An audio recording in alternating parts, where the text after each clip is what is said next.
So welcome to Filmocracy Fest and our Q&A session with 9/11 Kids. We're happy to have Elizabeth St. Philip and Steve Gamester here to join us today to share some of their insights on making the film. Thank you both for giving us the opportunity to present your amazing film with our audiences and joining us today. So let us jump in. 9/11 Kids was directed by Elizabeth St. Philip, and she also produced alongside Steve Gamester.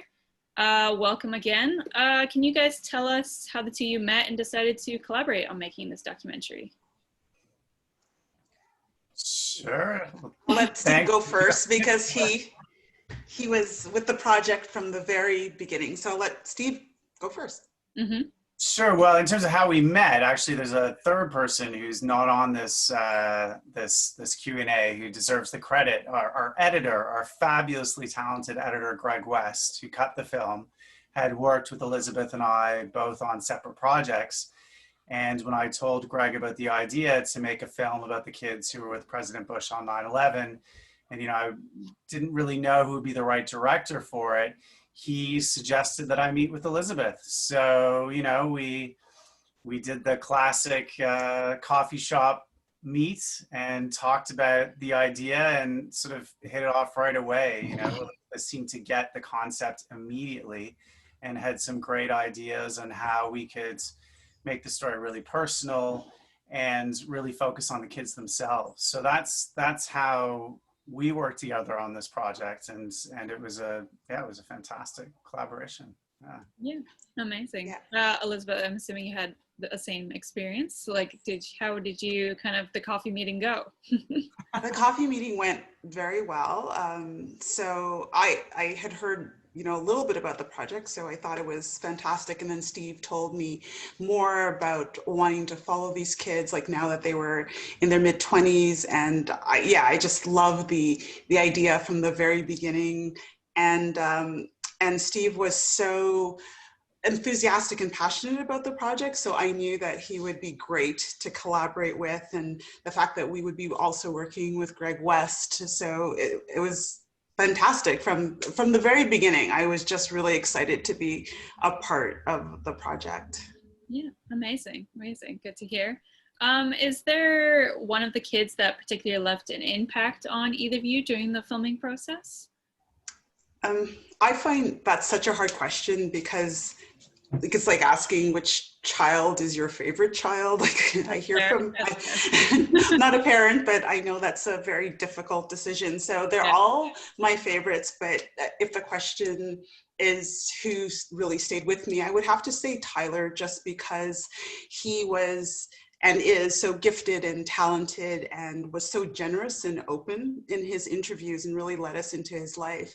And he had, a troubled life, and he had an encounter with the police that did not go well. And, for anybody who's going to see the documentary, they'll see what happens to him. And his story really stayed with me because I feel like Tyler has tremendous potential. He's such a bright individual, and he has so much to offer the world. And I feel quite sad when I think about what happened to him. So I guess his story really stayed with me the most. Steve, do you have a kind of another? Yeah, well, I would certainly echo what Elizabeth said, that it is a difficult question to answer because all of them are so special in their own way.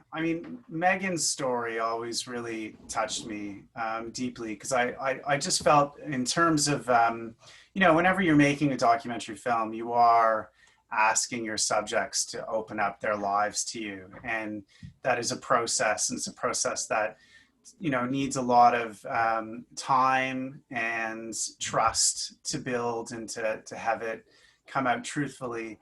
And, Megan, I just found her story so incredibly brave. She was completely willing from the beginning to, well, not from the beginning, I should say, it did take some time to reach her and to talk to her about the film. But once we started filming with her, she was fine with us seeing the circumstances of her life up close and completely real and personal. And I just thought that took a lot of guts. And there were also, you know, there were moments, Megan made these incredible contributions to the film that I don't think she even really realized she was making at the time. So for instance, she was the one, and I actually missed it. And thank God Elizabeth heard it, because Megan said at one point, oh, and then there was the song that Mrs. Daniels sang to us all day. And if you've seen the film, you'll know that there's this song that really, in a way, becomes sort of the thesis of the whole film. It becomes a metaphor for the narrative itself. And we wouldn't have known about it if Megan hadn't have made this sort of casual reference to it, you know, because on 9/11, to comfort the kids in the class, the teacher, Mrs. Daniels, decided to sing to them.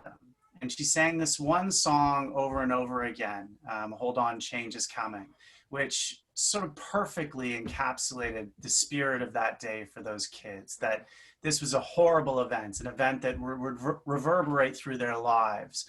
But it was important to have resilience. It was important to hold on and to hope and strive for a better future. So without Megan, I'm not sure we would have known about that. Yeah, wow. It would have made the film a lot more difficult to make without it.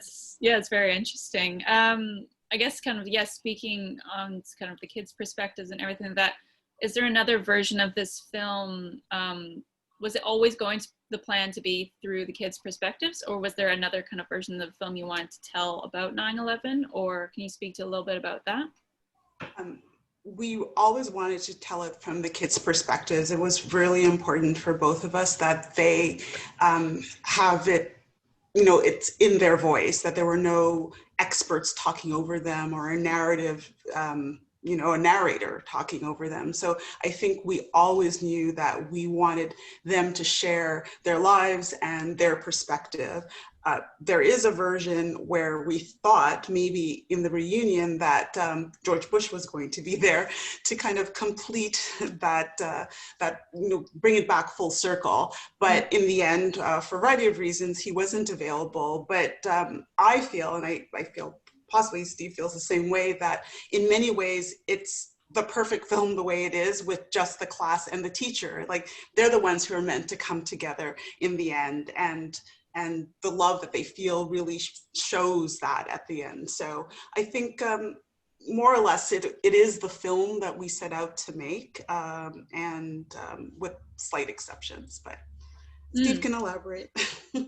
Yeah, no, I agree entirely. I think, you know, we always felt that, you know, one of the forgotten stories of September 11, 2001 is that day was supposed to be about a group of kids from Florida, not 19 hijackers from the other side of the world. And that day, you know, those kids had worked really hard for the president to come to school that day. And that day was sort of taken from them.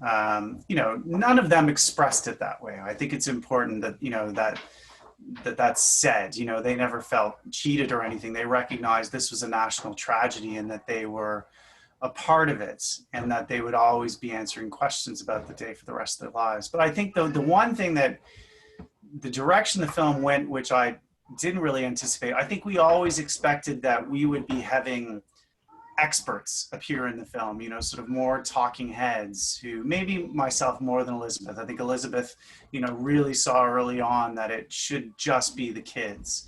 But, you know, you always wonder, should you have someone talk about how, you know, America has changed post 9/11, or has it changed, you know, in different fields, whether it be education or this or that. So we wondered if we would have experts, outsiders appear in the film and to try and put things in context. But I'm really glad that Elizabeth, you know, made us all see that that wasn't the right way to go, that it really should be a film that put the kids front and center, and it was their story to tell. Yeah, I would agree with it's definitely an incredibly strong kind of story told from those kids' perspectives. Absolutely. Kind of talking about obviously 9/11 and being such kind of a difficult archival footage to watch. Can you both speak to where you were during 9/11 and how that might have either impacted or influenced making this film? Yeah, sure. I was working, or I still am a journalist, but I was working in newsroom at CTV National News in Canada. And I came into work and everybody was crowded around a television monitor, and they were looking at this kind of like this building. A plane had just flown in to this building, but at the time I think people were not sure what had happened until the second plane hit, and our newsroom emptied out, and people started rushing home so they could get changed so they could get across the border. They recognized what was happening, and it was such a feeling of shock and horror and grief, and it was just such a confusing and scary day. And then the images of George Bush with those kids, it was so kind of surreal. Like I still think back to that, and it really has stayed with me that whole time. And so I think, you know, just for me personally, is something that I will never forget. So I can't even imagine what it's like for somebody from America who lives there and experienced it, you know, in a really personal way. But yeah, that's what my recollection was of that day. Mm-hmm. Yeah, and you as well, Steve? Yeah, I had just started a new job at History Channel in Canada. And, you know, I'm a history geek. That's my background, was in history. So most of the projects I've worked on have had a history theme to them. And I remember I was in an edit suite when someone turned on the TV. And I remember thinking at the time that this was an event that I thought could shape my life and the world that we lived in. And like Elizabeth, one of the moments from that day, you know, it's a day filled with obviously vivid imagery, much of it disturbing and terrifying. But that moment where Andy Card, the chief of staff, walks in and whispers in Bush's ear in front of those kids did stand out, because it just struck me as there's really no other moment in human history where that's happened, where the most powerful person in the world has been on camera at the exact moment he or she learns of something so consequential. And it was a moment where, you know, a lot of people gave Bush a hard time about that moment. You know, most famously, you know, Michael Moore in his film Fahrenheit 9/11 really sort of went to town on the president for that moment. And I think one of the things I learned in this film, and I think Elizabeth feels the same way, you know, my perspective of that moment really changed. You know, I really gained a lot of sympathy for the president in that moment. I mean, what's he supposed to do? He's sitting in front of a group of school children, and this horrible news has just been whispered into his ear. And actually, I think his response is quite dignified at the time. He let the kids finish. All of the kids expressed to us their admiration for President Bush, for not panicking at that moment, for staying calm, letting them finish, and then calmly leaving the room. And interestingly, you know, it's not something we could fit in the room, but in the film. But the first thing he did when he left the room was get the director of the FBI on the phone, and that was Robert Mueller. It was his second day on the job.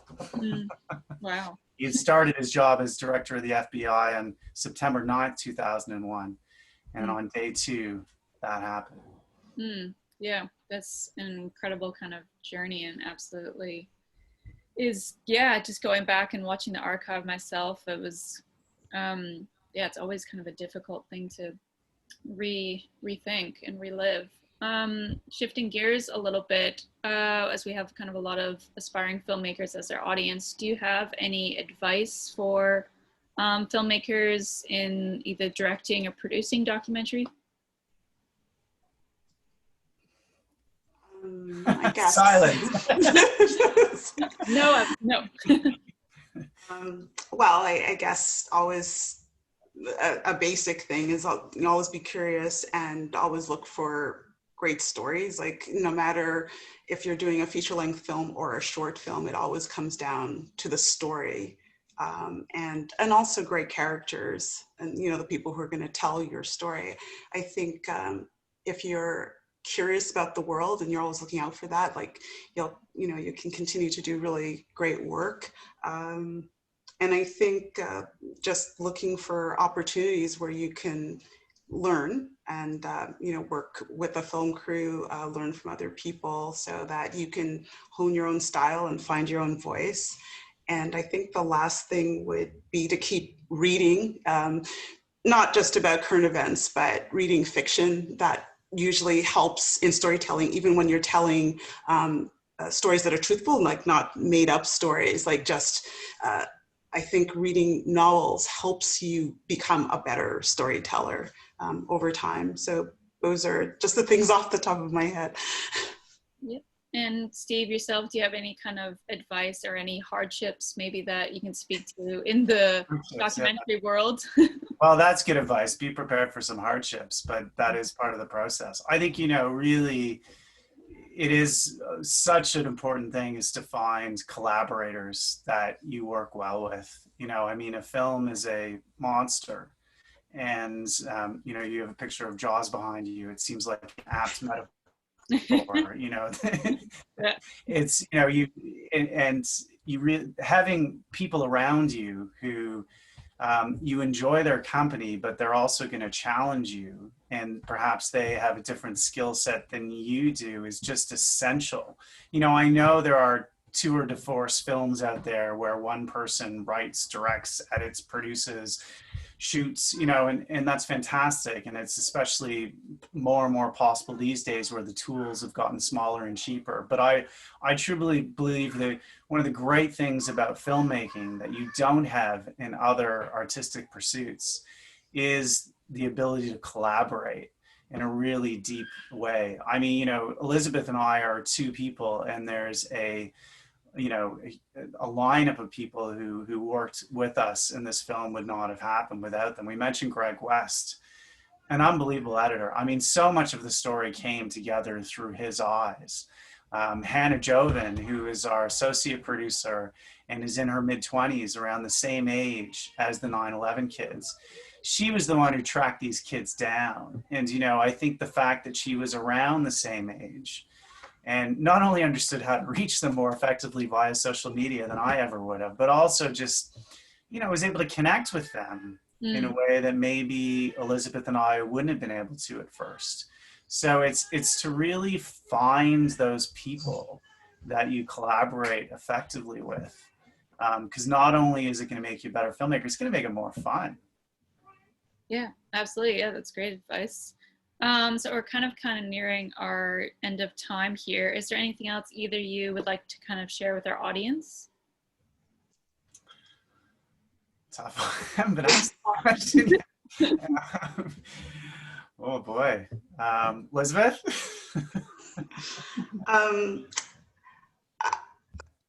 Yes, I'm a loss for words. I guess my final thought is thank you so much for like selecting our documentary to be in the festival. I feel I'm so happy that more people will get to meet these young women and men, and we think that they're fantastic people, and they didn't get their moment, as Steve mentioned earlier. Many years ago, and now, like, there are lots of people getting to see where they are right now in their lives, hear what they have to say about themselves in America, and I just feel so gratified that more people will get to know them. So thank you.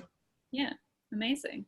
Great. Well, thank you guys again so much for joining us and taking the time to share more about your work. We wish you all the best, and we hope to see you again over the course of the festival. And to our audience, thanks for joining us for the Q&A for 9/11 Kids, and be sure to vote. Bye for now. Thank you, Aaron. Thank you. Thanks. Bye.